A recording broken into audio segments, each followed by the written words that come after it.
ஆண்டவராகிய இயேசு கிறிஸ்துவின் நாமத்தினாலே உங்கள் யாவரையும் நான் வாழ்த்துகிறேன். ஆண்டவர் 2025 ஆண்டு முழுவதும் நமக்கு நல்லவராய் இருந்தார், நன்மை செய்கிறவராய் இருந்தார். ஆகவே நாம் அவருக்கு நன்றி செலுத்துவோம். அது மட்டுமல்ல, நன்றி அறிதல் உள்ளவர்களாய் நாம் அவருக்கு வாழுவோம். 2025 ஆண்டு முழுவதும் கர்த்தர் பேசின வார்த்தைகளை நாம் தினந்தோறும் தியானித்தோம். அதே போல வருகிற 2026 ஆண்டிலே புது உடன்படிக்கையின் ஆசீர்வாதங்களை நாம் தியானிக்க வேண்டும்.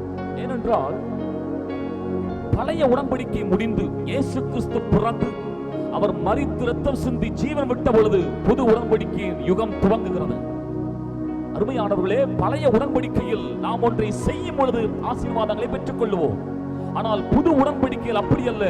இயேசு கிறிஸ்து நமக்காய் சிலுவையிலே செய்து முடித்த கிரயத்தில் இருந்து பிதாவாகிய தேவன் நம்மை ஆசீர்வதிக்கிற அந்த ஆசீர்வாதங்களை நாம் பெற்று அனுபவிக்க வேண்டும், வாழ வேண்டும். ஆகவே அவைகளை நாம் தியானித்து அந்த ஆசீர்வாதங்களை பெற்றுக்கொள்வது மாத்திரமல்ல, நம்முடைய வாழ்க்கையில் அனுபவிப்போம். ஆகவே வருகிற ஆண்டிலே புது உடன்படிக்கையின் ஆசீர்வாதங்களை நம்ம தியானிக்க போகிறோம். அதற்காக நீங்கள் ஜெபித்துக் கொள்ளுங்கள். கர்த்தர் பரிசுத்த ஆவியானவர் நமக்கு புது புது வெளிப்பாடுகளை தர வேண்டும்.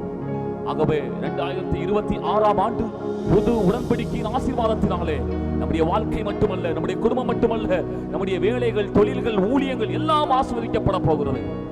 ஆகவே அருமையானவர்களே, புதிய வருடத்தை ஒரு எதிர்பார்ப்போடு கூட சந்திப்போம். கர்த்தர் நம்மை ஆசீர்வதிப்பாராக. ஆம்.